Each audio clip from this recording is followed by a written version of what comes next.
Good morning, class 12. Today we will continue with the first chapter, the last part of this chapter, and still now we have discussed what is learning, its characteristics, and what are the different types of learning stated by Gagne.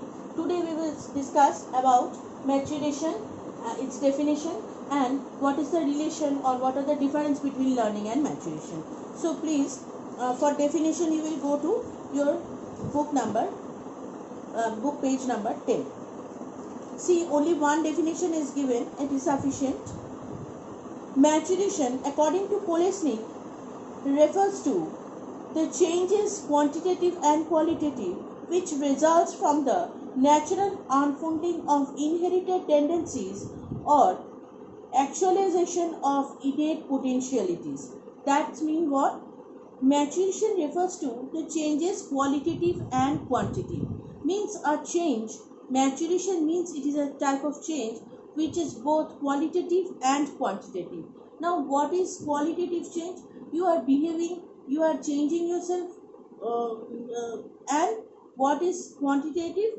The way of behaving is also changing. The way of thought is also changing.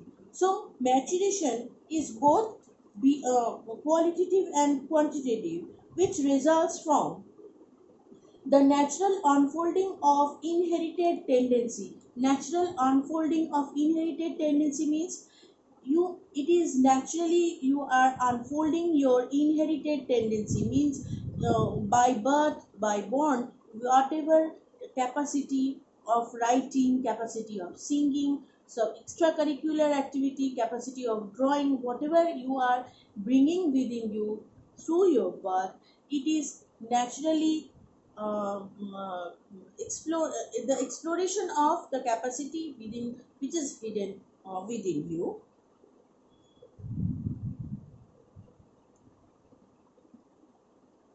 Yes, inherited tendency or actualization of innate potentialities. What is the meaning of actualization?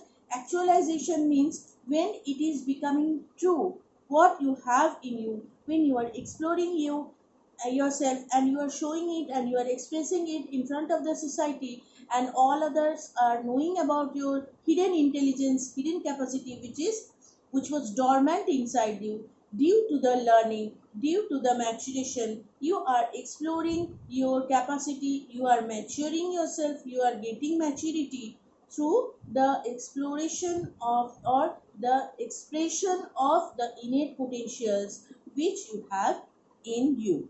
So, according to Kolesnik's definition, we can see that it is a qualitative and quantitative change both, and which is bringing you in front of you what you have in you, within you. It is helping to explore and it is helping you to know yourself better, that what you can do and what you have in your within. Now the next part, difference between learning and maturation. See, from this part only definition of maturation and the difference between learning and maturation will come. So we have discussed the definition. Let's discuss about the learning and maturation difference. Number one, it is a self-effort process, and maturation, no deliberate effort is given. So we know when you learn, you have to give some effort, because you have to concentrate on the particular part, isn't it? So you are giving your effort. Where I am the teacher, being a teacher, I am providing my effort to you for explaining you people. The same effort for understanding the meaning of the learning, what you are learning, what you are going to learn is important. So your self effort is needed, but maturation is an automatic process, and where you don't have to give any deliberate process. This is number. All the differences you will get it in the book, and point for all the 6 points you will get in the page 10 and page 11. Number two, readiness of the learner. In case of learning, that we all know that we have to be ready to learn, we have to take mental preparation, we have to prepare ourselves for learning, because we have to receive something, isn't it? We have to receive it through our brain, so we have to be ready for that. But in case of maturation, we don't need any type of readiness. Next is self activity based process. here in case of maturation, absence of activity. So self activity and self effort is more or less same thing. Self effort is where you are providing effort, and self activity means you are keeping yourself active. If you become unmindful, what will happen? You will lose the part, you will miss the point, and you will be not able to understand it easily. But in case of maturation, there is absence of activity, because it is without your understanding, without your effort, it is happening. So here in case of learning, it is a self activity based process, and here in maturation, absence of activity. Next, number 4, conditional process. Learning is a conditional process, isn't it? When you are learning, you need something. When you either a proper surrounding is needed, some 2 or 3 factors are needed. Learning cannot be done only by you, isn't it? Some circumstance, some situation must needed.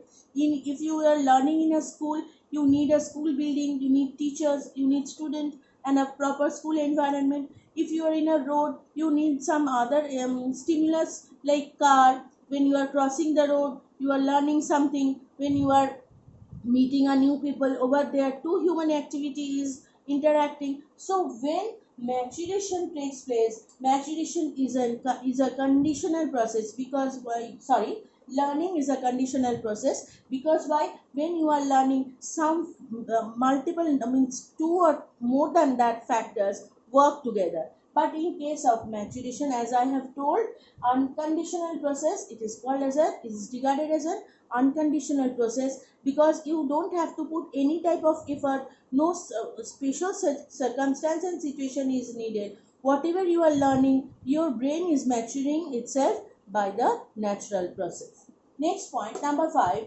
controlled by need.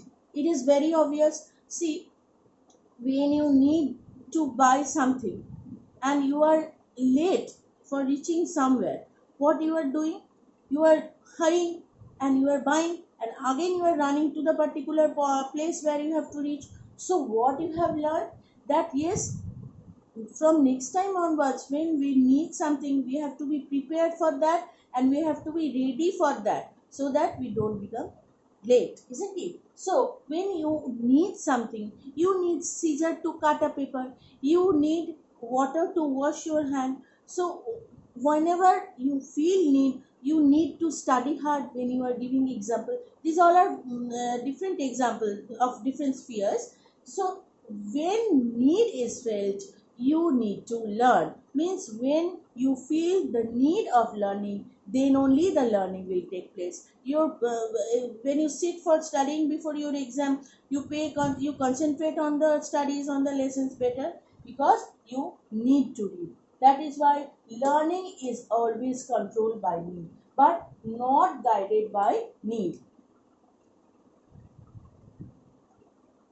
So maturation is not guided by need, because maturation, as I have told you, it is a natural process. Finally, learning is a lifelong process, but maturation, it has a certain period of time.